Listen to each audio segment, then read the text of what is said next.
سلام الله يا سادة من الرحمن يغشكم عباد الله جئناكم قصدناكم طلبناكم سلام الله يا سادة من الرحمن يغشكم عباد الله جئناكم قصدناكم طلبناكم تعيننا تغيثنا بحمتكم وجدواكم وأحيونا وأعطنا عطاياكم حداياكم سلام الله يا سادة من الرحمن يغشكم عباد الله جئناكم قصدناكم طلبناكم استغفر الله العظيم للمسلمين والمسلمات بسم الله الرحمن الرحيم Assalamualaikum warahmatullah. Puji syukur kita panjatkan kehadiran Allah Subhanahu wa taala karena hingga sampai saat ini, sampai detik ini Allah Subhanahu wa taala begitu banyak memberikan kepada kita nikmat-nikmat, terkhusus nikmat iman serta nikmat Islam. Maka tak lupalah kita untuk senantiasa bersyukur kepada Allah Subhanahu wa taala dengan ucapan alhamdulillah ya Allah. Dan tak lupa kita untuk senantiasa mengingatkan hati kita untuk terus bermunajat kepada Allah Subhanahu wa taala. Dan ada pun beberapa contoh doanya seperti Bismillahirrahmanirrahim. Allahumma dafa'anna al-khala wal-bala wal-waba wal-fahsya wal-munkar wasyuyuf al-mukhtalifati was-sada'id wal-mihan mazahir minha wa ma batan min baladina hadza khassah wa min baladil muslimin wal muslimati ammah innaka ala kulli syai'in qadir wa sallallahu ala sayyidina Muhammadin nabiyil ummi wa ala alihi wa sahbihi wa sallam subhana rabbika rabbil izzati amma yasifun wassalamun alal mursalin walhamdulillahi rabbil alamin. Salawat serta salam tak lupa juga kita haturkan kepada junjungan kita baginda Rasulullah sallallahu alaihi wasallam. Semoga kiranya nanti Allah Subhanahu wa taala meridai atas diri kita yang penuh dengan banyak dosa ini dan Rasulullah sallallahu alaihi wasallam berkenan memberikan syafaatnya kepada kita ini ya Allah. Dengan ucapan Allahumma salli ala Sayyidina Muhammad wa ala ali Sayyidina Muhammad. Dan tak lupa juga hati ini untuk senantiasa berdoa kepada Allah Subhanahu wa taala untuk mendoakan kedua orang tua dengan ucapan Allahumma ghfirli dzunubi wa liwalidayya warhamhuma kama rabbayani shaghira. Semoga nanti Allah ampunkan dosa kita ya Allah, dan Allah masukkan kita termasuk ke dalam golongan anak-anak yang berbakti kepada kedua orang tua. Amin ya Allah, amin amin ya rabbal alamin. Nama Allah Subhanahu wa taala yang ke-11 ialah Al-Mutakabbir. Allah Subhanahu wa taala berfirman di dalam Al-Qur'anul Karim pada surah Al-Hasr ayat 23, Bismillahirrahmanirrahim. Huwallahu alladzi la ilaha illa huwal malikul quddusus salam quddusus salamul mu'minul muhaiminul azizul jabbar al-mutakabbir subhanallahi amma yusyrikun. Maka sebagian para ulama yang mentafsirkan tentang nama Allah Al-Mutakabbir ini adalah Allah Subhanahu wa taala yang memiliki nama Al-Mutakabbir ini artinya dialah yang melihat keseluruhannya kecil dengan nisbah kepada zatnya yang maha mulia, dan tidak ada yang berhak menisbahkan dirinya mendapatkan sifat mulia ataupun melihat kebesaran, keagungan, melainkan semua itu ialah datangnya dan milik Allah Subhanahu wa taala. Subhanallah.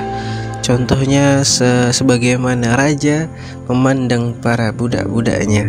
Maka ketika kita merasakan hal tersebut, di dalam hati kita, apa bentuk yang paling utama yang harus kita laksanakan ialah sembahyang ataupun sholat 5 waktu, karena itu adalah bentuk pengabdian kita kepada Allah Subhanahu wa taala. Sama halnya seperti budak yang ingin menghadap seorang raja, maka seperti itulah kita seorang hamba yang ingin menghadap kepada Allah Subhanahu wa taala. Maka hendaklah kita lebih berhati-hati ketika kita sedang menghadap kepada Allah Subhanahu wa taala di dalam salat kita.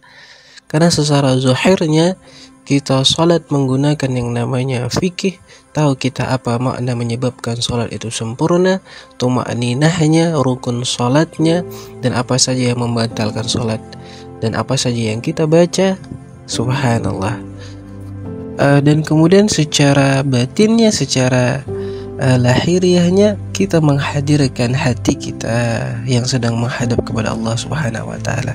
Karena di dalam salat itu terdapat berbagai macam, seperti qiraatul Quran, zikir, dan juga doa kepada Allah Subhanahu wa taala. Ada pun beberapa contohnya, seperti ketika kita mengucapkan kalimat wajjahtu wajhiyya fadrus samawati wal ard, maka hadirkanlah hati kita bahwasanya aku sedang menghadap kepada Allah Subhanahu wa taala, Tuhan yang menciptakan langit dan bumi. Nah, ketika kita sedang mengucapkan itu, maka hadirkan hati kita memikirkan hal apa yang kita ucapkan. Subhanallah. Dan sama hal seperti kita Allahu Akbar, kemudian kita membaca yang namanya qiraatul Quran, membaca surah Al-Fatihah, maka apa yang kita ucapkan itu kita hadirkan juga di dalam hati kita. Dan sama halnya seperti kita duduk antara dua sujud, yang dimana kita membaca Rabbighfirli warhamni, maka saat itu hati kita seharusnya dan diharuskan untuk meminta permohonan kepada Allah Subhanahu wa taala. Ya Allah, ampunkanlah aku ini ya Allah, Rabbighfirli warhamni, ya Allah kasihilah aku ini ya Allah. Maka demikianlah bentuk menghadirkan hati kepada Allah Subhanahu wa taala. Maka ketika kita sedang melakukan yang namanya sujud, itu adalah bentuk rukun yang disukai oleh Allah Subhanahu wa taala. Karena itu ketika kita melaksanakan itu secara zahirnya, kita sudah mengagungkan Allah Subhanahu wa taala, dan secara hati kita meyakinkan dan berikrar bahwasanya Allah Subhanahu wa taala lah yang berhak kusembah, dan tidak ada selain Allah Subhanahu wa taala yang patut untuk kusembah. Subhanallah. Dan juga apabila kita sedang melaksanakan yang namanya tahiyat akhir, kita mengucapkan assalamu alayka ya Rasulullah, maka hadirkanlah hati kita supaya hal itu bisa sampai salam itu kepada Rasulullah SAW. Subhanallah. Maka demikianlah bentuk menghambakan diri kepada Allah Subhanahu wa taala. Subhanallah. Maka nama Allah Subhanahu wa taala Al-Mutakabbir ini ialah yang memiliki keagungan, kesempurnaan, kemuliaan, dan lain sebagainya. Itu hanya milik Allah Subhanahu wa taala. Dan kita ini sebagai makhluknya Allah Subhanahu wa taala hanyalah kecil, hamba, dan hina dan remeh, sehingga Allah Subhanahu wa taala yang mempunyai sifat keagungan dan kebesaran itu, dan semuanya itu ialah tertuju kepada Allah Subhanahu wa taala. Maka jangan sampai hati kita merasa diri kita ini besar, kita ini mulia, atau melihat kita ini punya kemampuan dengan usaha-usaha yang kita lakukan dan kita mampu mengerjakannya, maka itu akan melahirkan yang namanya sikap sombong dan takabur. Subhanallah. Karena hal tersebut ialah tak lepas daripada pertolongannya Allah Subhanahu wa taala, dan Allah Subhanahu wa taala lah yang berhak memiliki segala macam keagungan sifat-sifat itu. Subhanallah. Karena Allah Subhanahu wa taala lah yang berhak memiliki segala macam sifat kesempurnaan dan kemuliaan itu. Subhanallah. Lali annahu al-khairul aqwam biyadihi malakutu kulli syai' wa ilaihi yarji'ul amru kullu, la nihayata al-'azamati la nihayata la kamali la nihayata li quwwati iza arada syai'an ayyakula lahu kun fayakun. Subhanallah.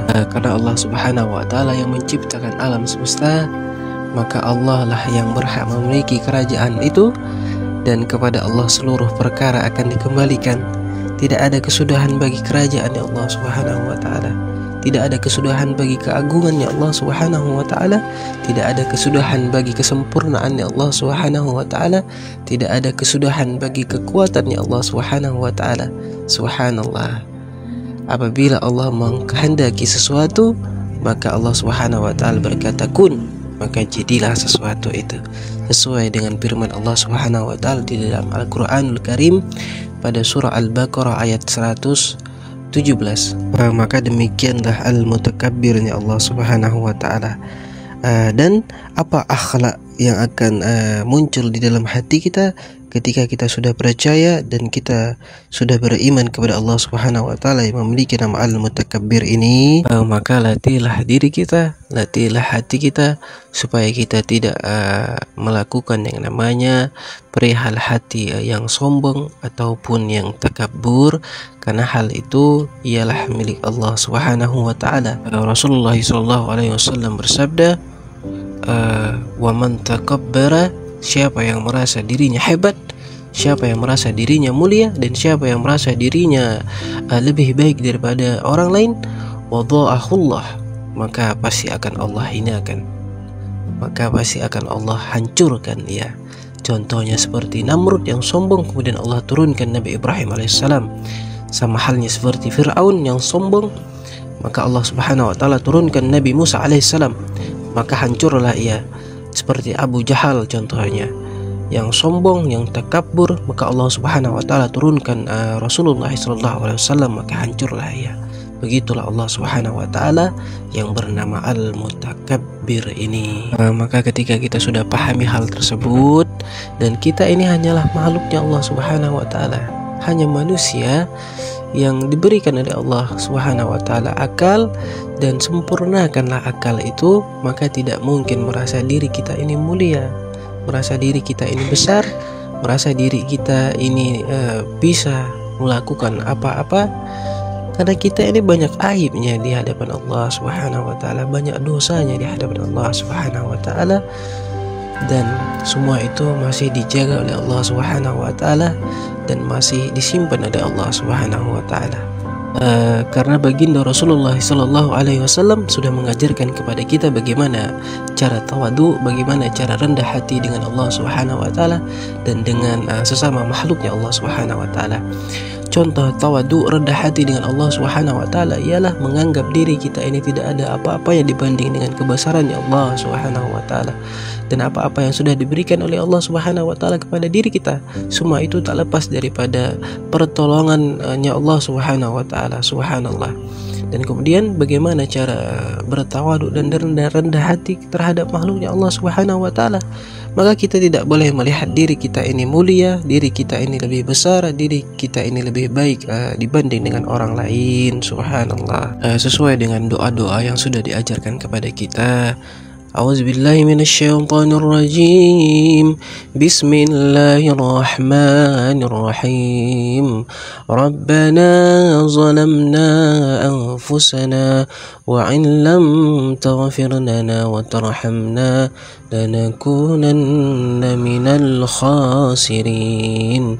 Ya Allah. Maka jadikanlah Allah Subhanahu wa ta'ala sebagai tempat sandaran dan tempat pegangan, dan tempat satu-satunya untuk meminta pertolongan hanya kepada Allah Subhanahu wa ta'ala. Percaya kepada Allah Subhanahu wa ta'ala dan janji-janji yang sudah Allah berikan kepada kita sebagai orang-orang yang beriman ini. Maka pegang teguhlah hal tersebut, dan barulah ditambahkan dengan usaha-usaha yang kita lakukan. Subhanallah. Wa may yattaqillaha yaj'al lahu makhrajan wa yarzuqhu min haitsu la yahtasib. Sehingga ketika kita ini sedang mendapati kesusahan, kemudian ada sipulan bin sipulan membantu kita, maka ucapkanlah terima kasih, assalamualaikum Tuhan, terima kasih banyak, dan hadirkan hati langsung untuk bersyukur kepada Allah Subhanahu wa ta'ala. Berkat pertolongannya Allah Subhanahu wa ta'ala, sipulan bin sipulan itu membantu hamba, ya Allah, terima kasih banyak. Dan demikian jugalah ketika perihal kita sedang membantu orang lain. Subhanallah.